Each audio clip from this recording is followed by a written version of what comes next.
Now at 5, honoring a hero. The public gathering tonight to remember the K-9 officer that sacrificed his life to make the community safer. Drunk driving it's not an accident.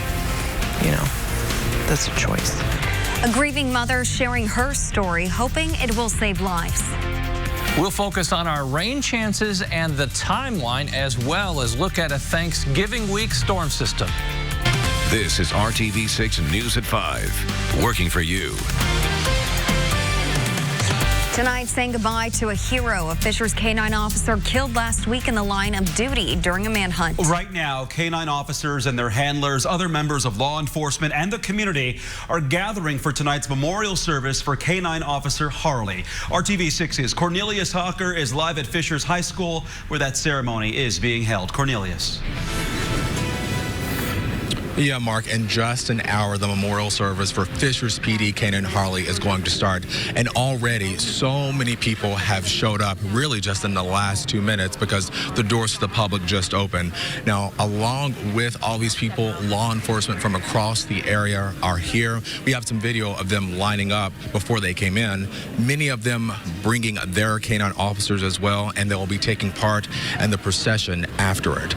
And we just got this video of the family of K-9 Harley, his handler, and all those family members. It's such a emotional, sad time for everyone here, and the community is really supporting them during this tough time. And we're going to be live streaming this memorial service on our Facebook page, and tonight we'll be bringing you the sights and sounds from the procession afterward on RTV6 at 11.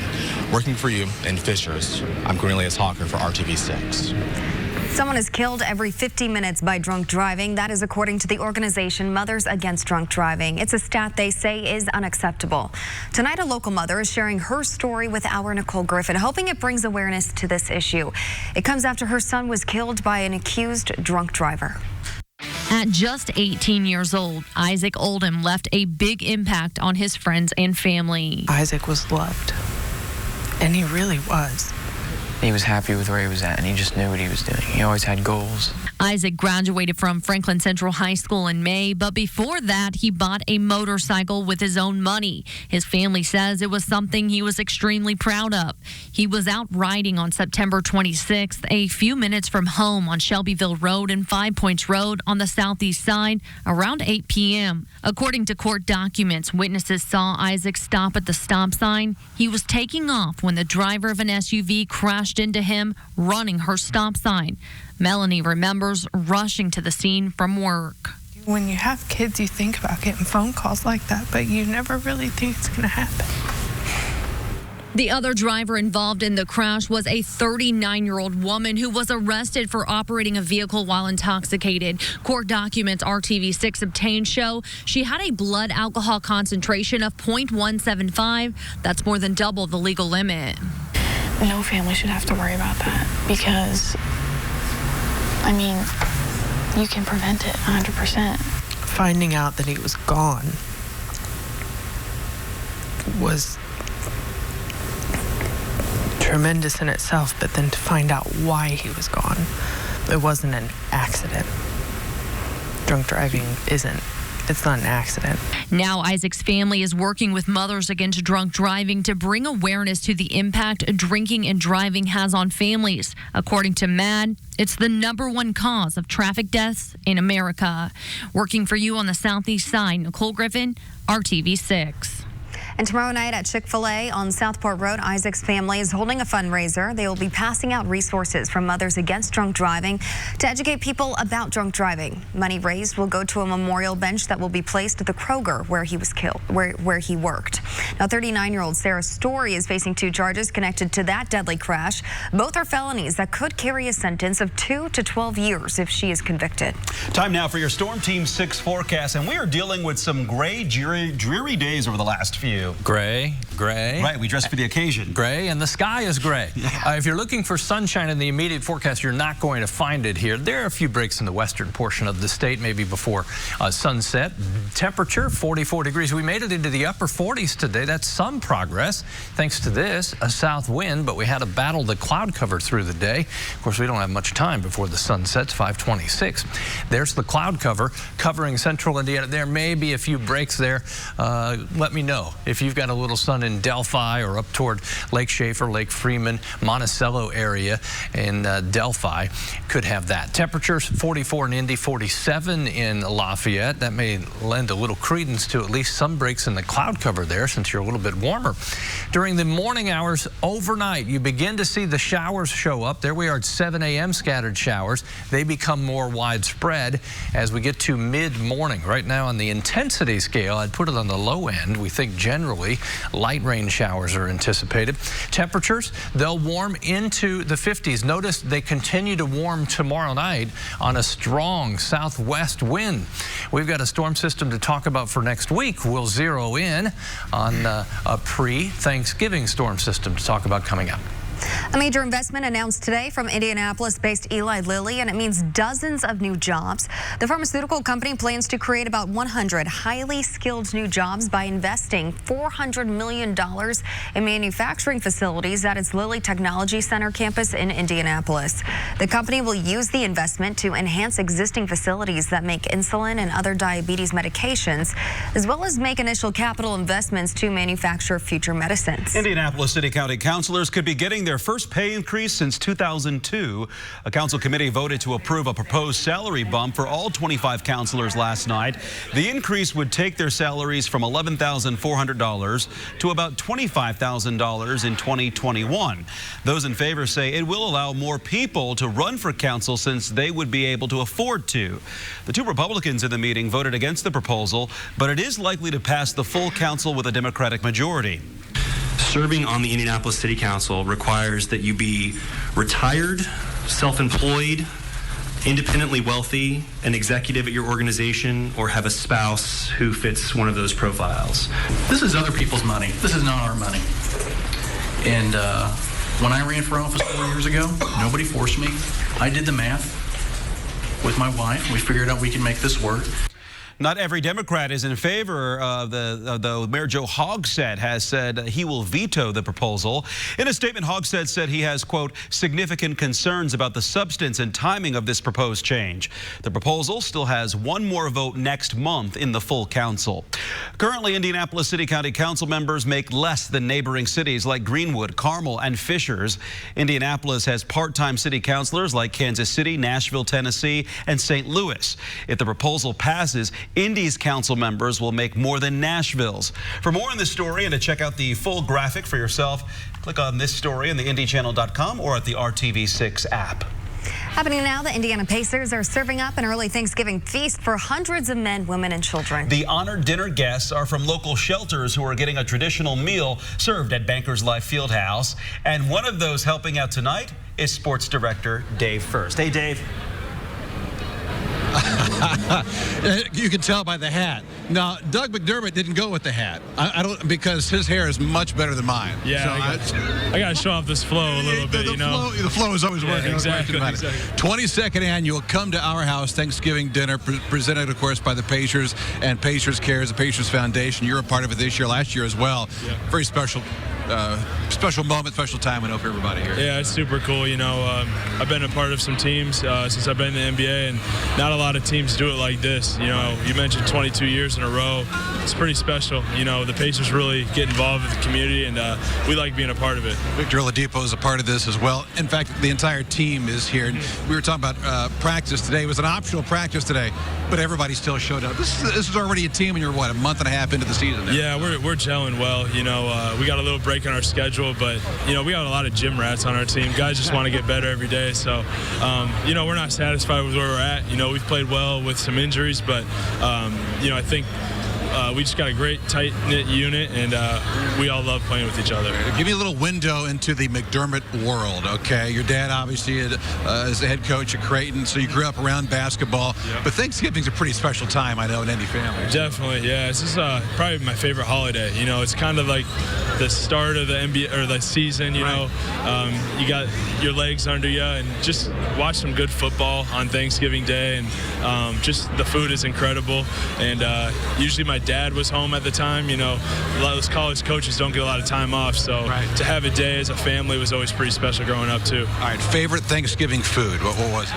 Oh man, what is it? Still. Stuffing, 100% stuffing. You know, I should have guessed that an NBA player would say stuffing when it comes to his favorite food. Look at this. See, look at that. Yeah, exactly. Look at him. Turkey's his favorite. You can tell. Oh, and gravy. Thanks so much, man. Congratulations. Come to our house, Thanksgiving dinner presented by the Pacers, Doug McDermott and Victor Oladipo. Much more at 6 for now. Day first, reporting live from Bankers Life Fieldhouse, RTV6 Sports. All right, Dave. Thanks. Stuffing or dressing, depending on where you live, right? It just depends.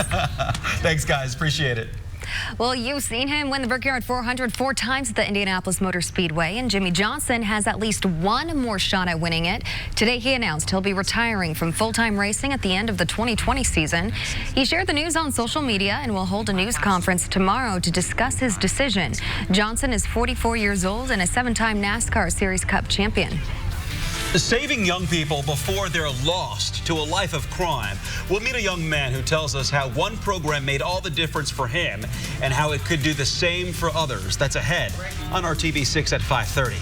But first, the prices may be great, but you could be wasting your money on items you buy at dollar stores. A word of caution tonight so you don't wind up throwing away your hard-earned money.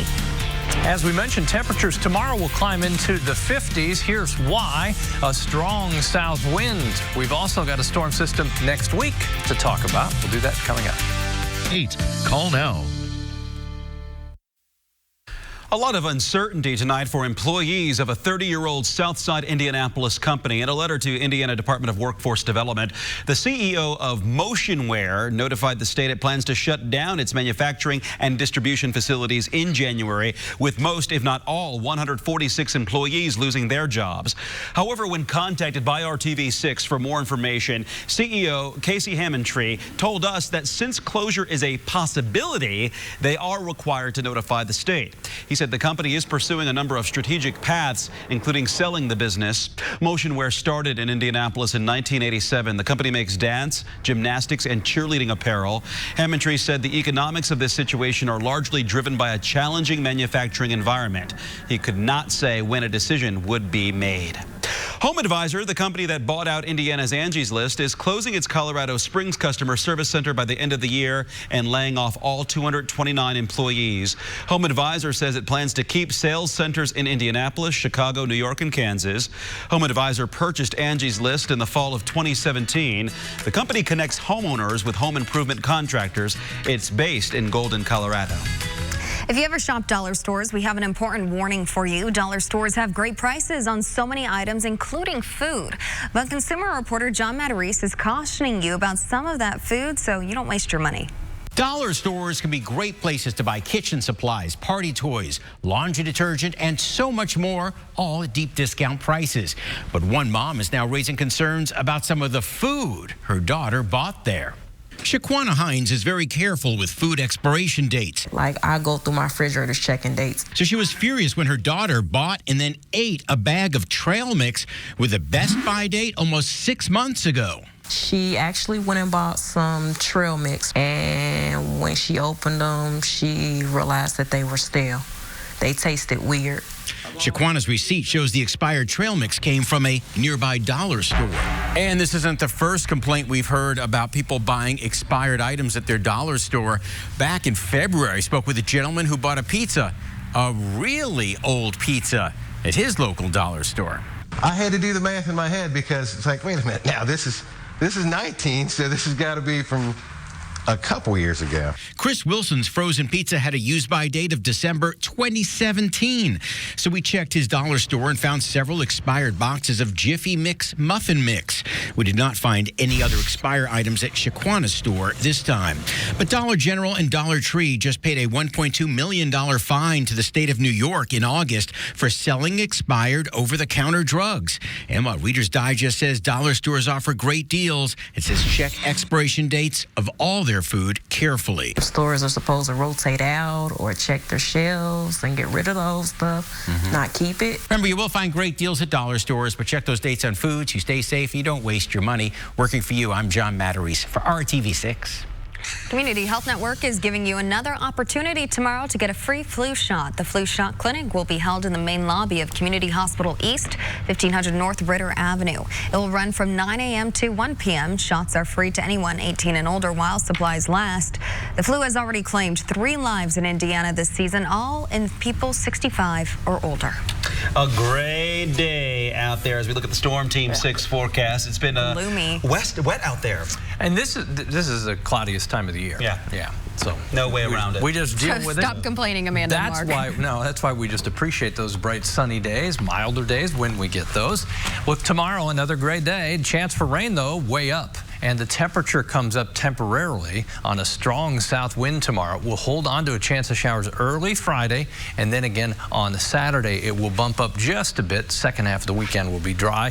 Temperatures tomorrow make it into the low 50s, low to mid 50s, just depending on breaks in the rain. You can see what happens after that. Temperatures generally in the 40s.